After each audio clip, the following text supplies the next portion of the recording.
Marcy Jean here, and welcome to another episode of Chocolate Covered Chaos. I'm standing in the hallway at my house where my children grace the walls, and today I want to talk to you about grace and creativity for parenting. I'm going to focus on my baby boy, Kaleb, and just give you a few snippets of some things that were good for me as a parent and maybe not so good for me as a parent, and that will hopefully help you out. I want to start back to when they were 4, 5, and 6 and their father went on his first deployment. And I remember being in the house one afternoon and they were just going crazy wild. And I thought, who are these children? Because they're definitely not mine. Went into my bedroom, locked the door, went inside my closet inside my bedroom and shut that door and just started to cry my eyes out, wondering how I was going to get through 6 or 7 months without their father there to help me. Then I dry my eyes, come out of the closet, realizing that my house could potentially be burning down. So I go out to my 4, 5, and 6-year-old and I cry out to God, something's got to give. Fortunately, I was blessed with the opportunity to read a book called To Train Up a Child. And at this moment in time, I don't recall the author's name, and I believe it was an Amish couple who shared their experiences, but it was on the principle of spanking. And whether you agree or disagree, the bottom line is I started incorporating that thoughtfully. Never do we want to discipline in anger. We always want to be thoughtful about the way we discipline. But I would have a wooden spoon, and that's what I used, and they got one spank for every year of their age. I will also tell you that there's no one-size-fits-all approach. For Kara, I could take her blanket away. With Kevin, I could take some toys away. So you just got to think about what is going to impact your child.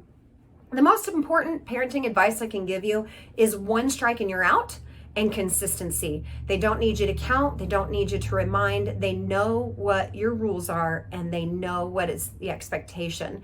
So if you do a one strike and you're out and you're consistent, no matter what you decide, that is going to be the key to helping you. So about that time, Tony calls me, he asks me what I'm doing. I say, I'm walking around the house looking for something to tie Caleb's hands behind his back. And he was like, what? And I'm like, the kid just keeps getting into stuff and I'm trying to figure out a way to stop him from doing that. And he goes, babe, I'm pretty sure something like that would be considered child abuse and you can't do that. So we had a good little laugh, and of course that didn't happen. And then fast forward a little bit of time, Caleb's now 5 and we're going to the dentist.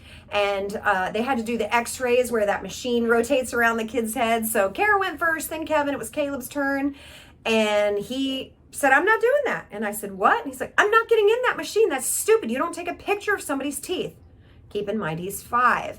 He said, when you take a picture of someone, you take a picture of their whole face. I'm not doing this. And he starts to stamp his feet and get angry. And I'm like, Kaleb, we're not doing this here. And I look at the hygienist and say, excuse me for just a minute. And I walk Kaleb outside. Now, I could spank him, but I don't want to do that. And I believe in those kinds of things in private. And he's only going to cry even more. So I have to get creative. And all I can tell you is it must have been a direct download from the Holy Spirit, because I got down on my knees. I looked Caleb straight in the eyes and I said, Kaleb, how old are you? And he said, 5. And I said, do you like being 5? He said, yes, mommy. I said, do you want to go to kindergarten? He goes, yes, mommy. And I said, let me tell you something. If you don't go in there and let that hygienist take your pictures, I am taking you back and making you 4 and you will not go to kindergarten. He goes, oh no, mommy, I'm sorry. I promise I'll go in and let her take my picture. So that was a good defining moment for me. We still had lots of laughs about that one.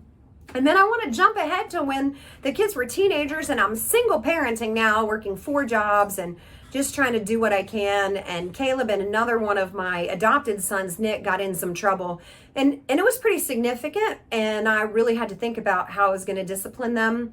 And so what I ended up doing was I took their cell phones from them and their video games, and they had basically nothing but a bed.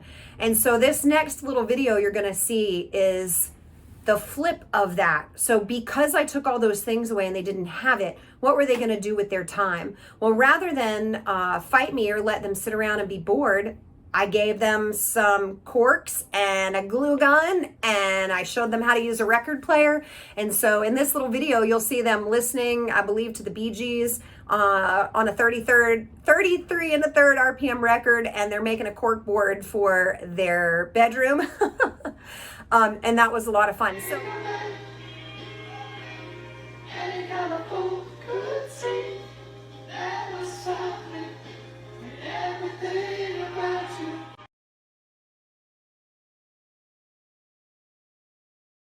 Long story short, give yourself grace, find some creative ways and consistency is always the key. Until next time, have a great one.